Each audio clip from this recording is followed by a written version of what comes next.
আজ হামজা চৌধুরী যা করছেন সাকিব সেটা বছরের পর বছর ধরে করেছেন। তাই হামজা বনাম সাকিব প্রশ্নে সাকিবের নামটা নিতেই হয়। সাকিবই প্রথমে সবাইকে বিশ্বাস করতে শিখিয়েছেন মাছ ভাত খেয়েও কোনো বাঙালি বিশ্বসেরা হতে পারে। সাকিব বাংলাদেশের আলো বাতাস গায়ে মেখে বড় হয়েছেন, দেশকে তুলে ধরেছেন বিশ্ব দরবারে। অন্যদিকে হামজার জন্ম ইংল্যান্ডে, তিনি সে দেশেই শৈশব কৈশোর পার করেছেন। সাকিবের জনপ্রিয়তা গ্রামের মেঠোপথ থেকে শহরের কংক্রিটের গলি পর্যন্ত সবখানেই। সাকিব কেন এবং কিভাবে হামজা চৌধুরীর থেকে এগিয়ে, সেই বিষয়গুলো জেনে নেওয়া যাক। বছরের পর বছর ধরে বৈশ্বিক ক্রীড়াঙ্গনে সাকিবের যে পরিচিতি তৈরি হয়েছে, সেটা 1 বা 2 বছরে অন্য কেউ দখল করতে পারবে না। 2019 সালের ক্রিকেট বিশ্বকাপের আগের কথা।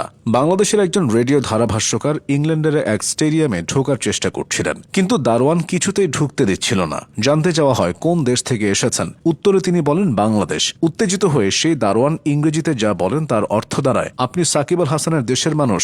শুধু ইংল্যান্ড নয়, বিশ্বের অন্যান্য প্রান্তেও বাংলাদেশের নামটা পৌঁছে দিয়েছেন একজন সাকিব। যে ব্যক্তি বাংলাদেশকে অন্য কোনোভাবে চিনত না, সেও সাকিবের মাধ্যমে লাল সবুজের এই দেশটার কথা শুনেছে। এদিক থেকে সাকিব যে কোনো বাংলাদেশি খেলোয়াড়ের চেয়ে সেরা। দ্বিতীয় বিষয়টা হলো জনপ্রিয়তা। সাকিবের মতো জনপ্রিয় খেলোয়াড় বাংলাদেশ তার জন্মলগ্ন থেকে পায়নি। তরুণ থেকে বৃদ্ধ, যুবক থেকে যুবতী, সব শ্রেণীর লোকই তার ভক্ত। ক্যারিয়ারে বিভিন্ন বিতর্কের জন্ম দিলেও সাকিবের গ্রহণযোগ্যতা অন্য পর্যায়ের। বিকেএসপিতে হাজার হাজার শিশু জড়ো হয়ে সাকিবের খেলা দেখে। প্রত্যন্ত অঞ্চলের বাচ্চাদের মধ্যেও সাকিবের জনপ্রিয়তা তুঙ্গে। বিজ্ঞাপনের গানের ভাষায় বললে তিনি আসলেই বাংলাদেশের জান, বাংলাদেশের প্রাণ। এমন জনপ্রিয়তা হামজা চৌধুরী কখনো পাবেন কিনা সেটা ভাবার বিষয়। হামজার থেকে সাকিবের সেরা হওয়ার পরের কারণটা অর্জন। ক্রিকেট ইতিহাসে টেস্ট, ওয়ানডে এবং টি-20 3 ধরনের ক্রিকেটে একই সময়ে 1 নম্বরে থাকা একমাত্র ক্রিকেটার সাকিব। 2015 সালে তিনি এই বিরল কীর্তি অর্জন করেন।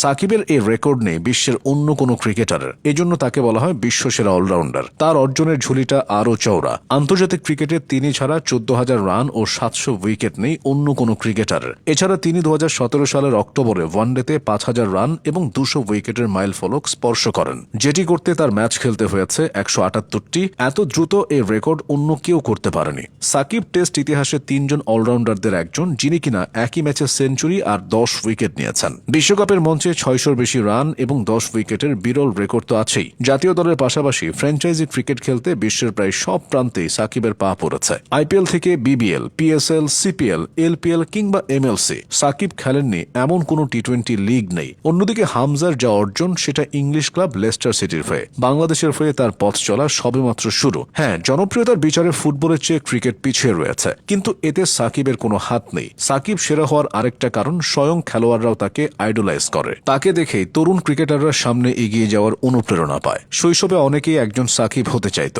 জাতীয় দলের জুনিয়র ক্রিকেটারদের অধিকাংশ সাকিবকে দেখে ক্রিকেটার হয়েছে। আফিফ থেকে মাহেদী, শান্ত থেকে সাইফুদ্দিন, আইডল হিসেবে তারা সবাই সাকিবের নামটাই বারবার বলেছে। শুধু ক্রিকেট নয়, দেশের ক্রীড়াঙ্গনে এইরকম ইতিবাচক প্রভাব রাখতে পারেনি অন্য কেউ। হামজা চৌধুরীকে এ পর্যায়ে বা এর ধারে কাছে আসতে হলেও বহু কাঠখড় পোড়াতে হবে। সব মিলিয়ে তুলনামূলক পার্থক্যে হামজার থেকে সাকিবকেই এগিয়ে রাখতে হবে। বর্তমানে সাকিব আছেন ক্যারিয়ারের একদম শেষ প্রান্তে। বয়স হয়েছে 38। এদিকে 28 বছর বয়সী হামজা আছেন ক্যারিয়ারের মধ্য গগনে। তারা দুজনই বাংলাদেশের সম্পদ।